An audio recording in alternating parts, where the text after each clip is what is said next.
watching the #1 podcast in the YouTube wrestling community, and I'm your host, Jean-Paul Leek, and this is Rope Break. Family, hope you're doing good today, Thursday afternoon, and it's time for AEW Dynamite review. And, if you haven't already, check out the Monday Night Raw review with yours truly. Of course, NXT with myself and Juan. And, for the soccer fans, check out that video as well.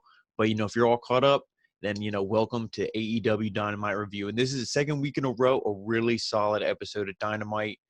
Opening match was fantastic. It was the Young Bucks versus Top Flight. And before we got into the match, they kind of did like a video package of Top Flight. They were showing they're both really young. I think 22, 23, and then the youngest one is 19.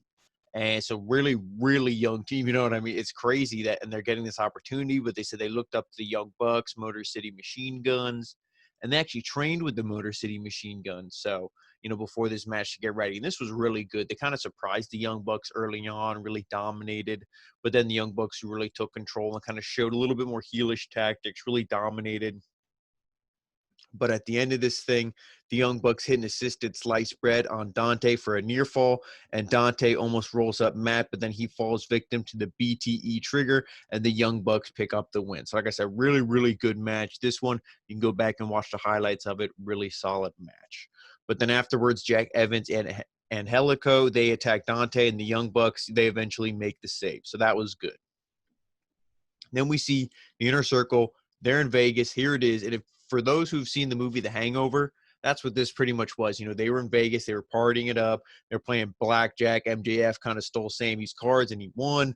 Wardlow, Hager were really going at each other. They were all drinking, getting drunk.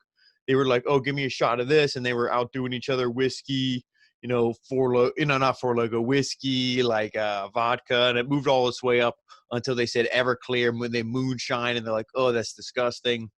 And then they were like, pissed drunk. And then Santana and Ortiz, they were like, now we know somebody who can really party. So then Conan showed up. They all got high. And then it was okay. Like, stay tuned for part 2. So that was really good, really funny. I like this whole thing, part 1 and part 2, more than the dinner debonair. So this was good. I enjoyed this. Then we get John Moxley. He cuts a promo in the back, and he tells a story about when his dad picked him up from a police station. Moxley said his dad told him that, no matter what, just remember that we're the good guys. And he said he has a lot on his plate right now. Kenny Omega doesn't scare him. He also reveals that he has a pregnant wife at home. So obviously Renee Young is pregnant. And Moxley claims that he's the best wrestler in the world. Moxley's always a fantastic promo. This was, no different. I really enjoyed this promo. Moxley's always great in that department. Then we get Orange Cassidy versus Kip Sabian, and Miro was on commentary. I like Miro on commentary here. He was very, respectful. I like how he plays a baby face, and then he, snaps and in the ring and goes crazy. So I kind of like that personality that he has, that he can be very, calm, but then he loses it. So he was on commentary. That was good. Kip Sabian was dominating early on in this match.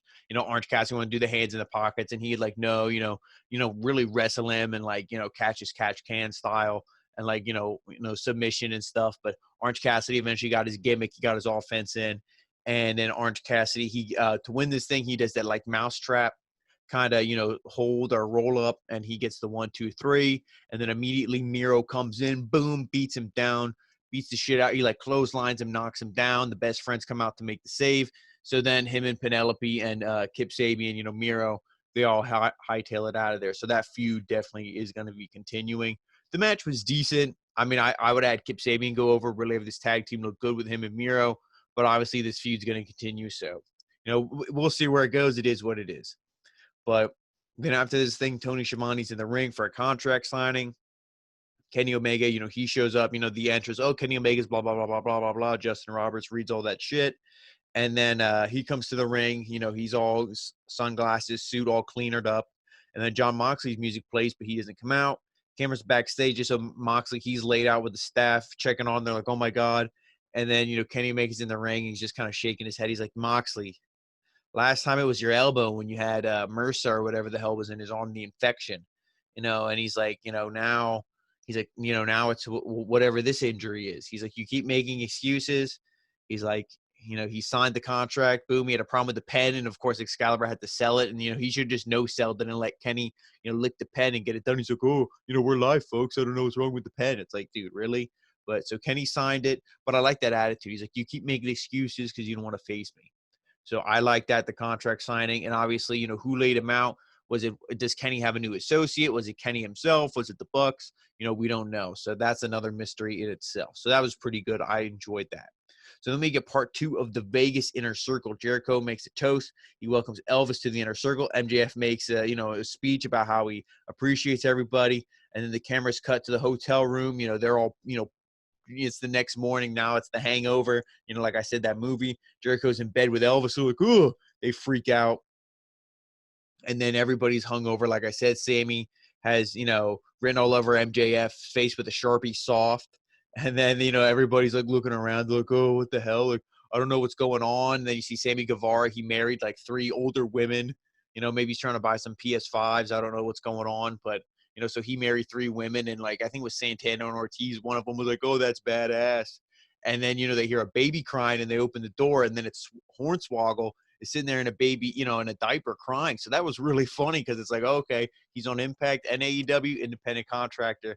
That's how you do it. That's legit. Take a lesson, WWE. So this was funny. Like I said, I enjoyed both these segments a lot more than Dinner Debonair, but I do want to see some matches because, you could see Wardlow and Hager were like really staring at each other, but instead of beating each other up, they would just be punching security guards or punching random people in Vegas. So, they're really trying to like kind of hint at feud, but they're not, having them clash yet because they got to play nice for now.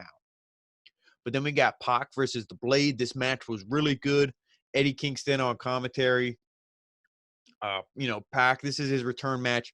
Clearly, he wasn't going to lose this, guys, but the Blade still looked pretty good. He got some offense in, but obviously Pac dominated this thing. And, towards the end of this thing, they trade strikes. The Blade hits a power slam, and then they battle up to the top. Pac hits a superplex. The Blade tries for a roll-up. After the Butcher and the Bunny get involved, Pac recovers from and with a shooting star press into the Brutalizer for the win. So, really good match. Like I said, it's Pac's return match. He's not going to lose. He looks strong in this, even with the interference. But then after this thing, the Butcher attacks Pac instantly, and then Kingston joins in, and he taunts Pac, and then Rey Fenix comes out to try to make the save. But obviously the numbers game still too strong. And then Penta comes out with a chair, and they're like, oh, let's see. He's like, oh, Kingston's like, yeah, come on, best friend. Beat these 2 chums up. But then he, joins with his brother and Pac. They reform Death Triangle, so that's badass. Boom, boom, boom. They beat, they chase away the heels, you could say, in this, the heels. So this was really good. Death Triangle's back. I didn't know how fast they were going to reform them. I knew they were going to because they just started that right when the pandemic was, and then, they couldn't do anything with it. So, but now they're back. So I'm, enjoying this. I'm kind of glad that they went right back to it right away. So, this was good for me. Then backstage, we see Jade Cargill, and she has attacked Brandy. She has kind of like her head, or I think it was her arm, was like in the chair. She was stomping on it. Then Nyla Rose and Vicky Guerrero were there in the back helping. So, then eventually Big Swole comes down to kind of make the save. He chased the heels off. So we'll see where this goes. Probably a tag team match, I would assume, to try to like ease Jade into, the wrestling scene. So this I really don't care for too much, but it is what it is. I feel like you could do better things in the women's division, but I'm not booking it. Who am I except the best booker in the business? So then we get one of the best matches of the night, the NWA Women's World Title, Serena Deeb, champion versus Thunder Rosa. Again, this was really, really good. I wasn't sure how much time they were going to give this with the main event, but they gave this match a lot of time. This was really, really good. Serena Deeb and Thunder Rosa, I mean, they looked equal in this match.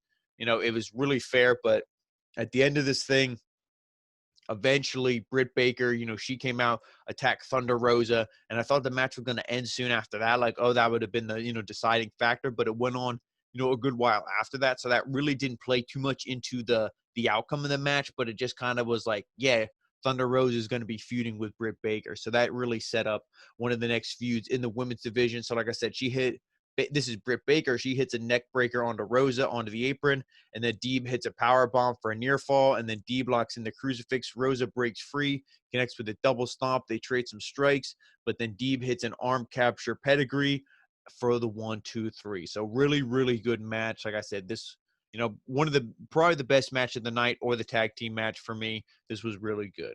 So then Thunder Rosa attacks Baker after the match and then throws her into the barricade. The referees have to pull them apart. and then the crowd chants, let them fight, good stuff. Then we get a promo from John Silver and Anna Jay, and this was actually really good. I'm starting to actually like John Silver now. Am I going crazy? Who knows? Maybe, I'm smoking too much AEW product. Who the hell knows what's going on? But, this was good. They say that Brody Lee has demanded that Anna Jay receive a shot at Hikaru Shida next week, and that she faced Hikaru Shida when she was a rookie. But, look at her now. She's the Queen Slayer. And Anna Jay, she just has a good presence about her. So, and it's not just that the fact she's good looking, just like her face. She looks tough. She doesn't just look like a blonde, like a Kelly, like, huh, what am I doing here?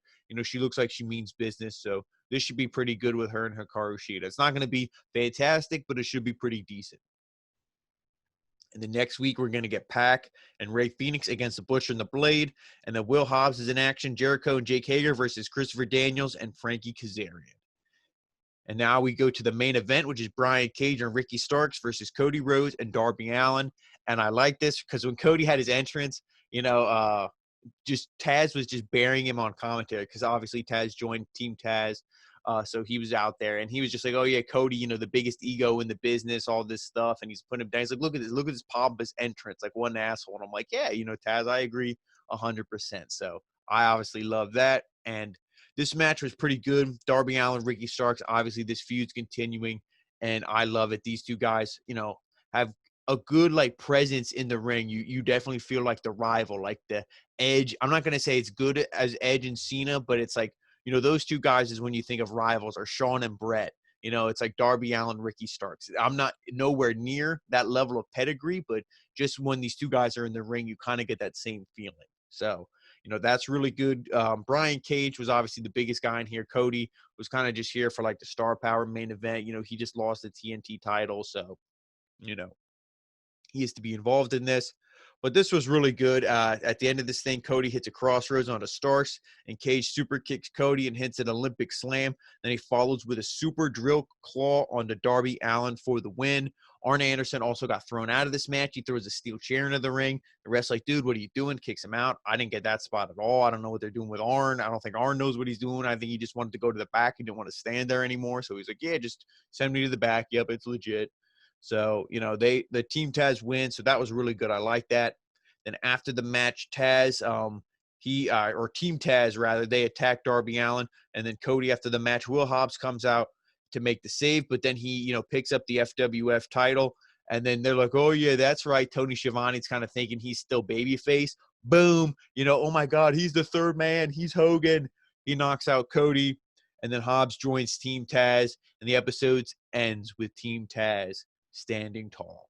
So that was really good. Will Hobbs joining Team Taz is way better than having a babyface. He will benefit, learning from Taz, and even Brian Cage. He's a good athlete. He can learn from him. He's not the best in the ring, Brian Cage, but, with Taz as their mentor, and even Ricky Starks, all these guys will benefit from him, and they'll benefit from being in a group. So I really like this. Darby Allin, legit feud. Cody versus Will Hobbs, maybe Shaq will kind of team up with them. Who knows? And do that whole feud. Maybe they'll put it all together. Who knows? But Dynamite, 2 weeks in a row, really solid. So, guys, thank you so much for joining me here. AEW Dynamite review. Like I said, check out Monday Night Raw if you haven't already. NXT, our baby Io Shirai, she retains her women's championship. Is Io getting called up, or not Io? Is Rhea getting called up to the main roster, or is she going to be on War Games? Who knows? And also check out the soccer video, please, with Juan and Kleber. Legit stuff, for you soccer fans. And of course, join us we have Survivor Series coverage, of course, big this weekend. But before that, we got to get the go home show.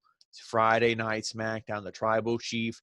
Will we see Drew McIntyre? Who knows? It should be an exciting show. We got the qualifying matches for the women's and the men's Survivor Series team, I believe. So, it should be a decent episode. So, guys, thank you so much. Make sure you follow us on Facebook, on the Rope Break, the OG Rope Break on Twitter, the original Rope Break on Instagram. Of course, right here on YouTube for the #1 podcast in the YouTube wrestling community, the original Rope Break. Guys, thank you so much. We'll see you next time.